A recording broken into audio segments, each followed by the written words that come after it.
തിരുവനന്തപുരം നഗരത്തിൽ തെരുവുനായ ശല്യം രൂക്ഷമാകുന്നു. കഴിഞ്ഞ ദിവസം നഗരത്തിന്റെ വിവിധ ഭാഗങ്ങളിലുണ്ടായ ആക്രമണങ്ങൾ ജനങ്ങളെ ഭീതിയിലാഴ്ത്തിയിരിക്കുകയാണ്. VSSCയിലെ ഗവേഷക വിദ്യാർത്ഥിയുടെ മരണവും തിരുമല സ്വദേശിയുടെ മുഖം നായ കടിച്ചു പറിച്ചതും നഗരസഭയുടെ വീഴ്ചയായിട്ടാണ് വിലയിരുത്തപ്പെടുന്നത്. കോർപ്പറേഷനെതിരെ പ്രതിപക്ഷം പ്രതിഷേധം ആരംഭിച്ചു.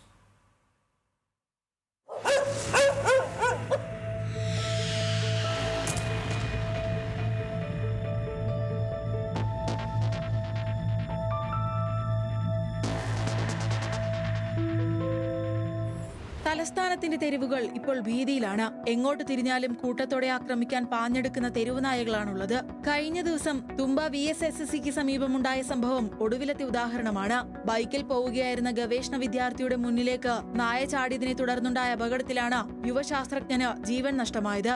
ഇതിന്റെ ഞെട്ടൽ മാറും മുൻപാണ് തിരുമല സ്വദേശിക്ക് നേരെ നായയുടെ ക്രൂരാക്രമണം ഉണ്ടായത്. ഇയാളുടെ മുഖം നായ കടിച്ചു പറിക്കുകയായിരുന്നു. ഗുരുതരമായി പരിക്കേറ്റ ഇയാൾ ഇപ്പോൾ ചികിത്സയിലാണ്.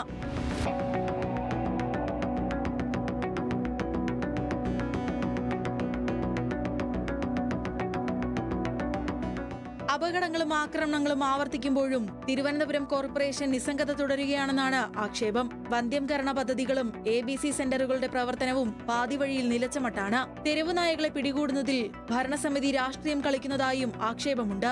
നഗരസഭാ പരിധിയിലെ BJP കൗൺസിലർമാരുടെ വാർഡുകളിൽ നിന്ന് മാത്രമാണ് നായകളെ പിടികൂടുന്നതെന്നാണ് ഉയരുന്ന ആരോപണം. എല്ലാ കൗൺസിലിലും LDF കൗൺസിലർമാരും UDF കൗൺസിലർമാരും ഉന്നയിക്കുന്ന പ്രധാന വിഷയം തെരുവുനായ ശല്യമാണ്.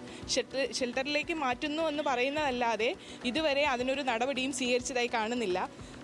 നമ്മൾ തെരുവുനായ പ്രശ്നം ഉന്നയിക്കുമ്പോൾ തന്നെ പറയുന്നത് 4 മാസം പ്രായമായ തെരുവുനായകളെ ബാധ്യതയെ നമുക്കുള്ളൂ എന്ന് പറഞ്ഞാണ് ഈ മേയർ ഒഴിഞ്ഞു മാറുന്നത്. നഗരസഭയ്ക്കെതിരെ പ്രതിപക്ഷം പ്രതിഷേധം ആരംഭിച്ചിട്ടുണ്ട്. LDF കൗൺസിലർമാർ കഴിഞ്ഞ ദിവസം നഗരസഭയിലേക്ക് പ്രതിഷേധം സംഘടിപ്പിച്ചിരുന്നു. വരും ദിവസങ്ങളിൽ പ്രതിഷേധം ശക്തമാക്കാനാണ് തീരുമാനം.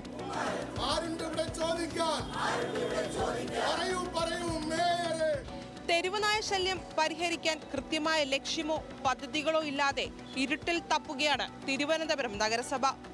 ജനങ്ങളുടെ സുരക്ഷ ഉറപ്പാക്കേണ്ട തിരുവനന്തപുരം കോർപ്പറേഷൻ ജനങ്ങളെ നോക്കി കൈമലർത്തുന്ന സാഹചര്യം.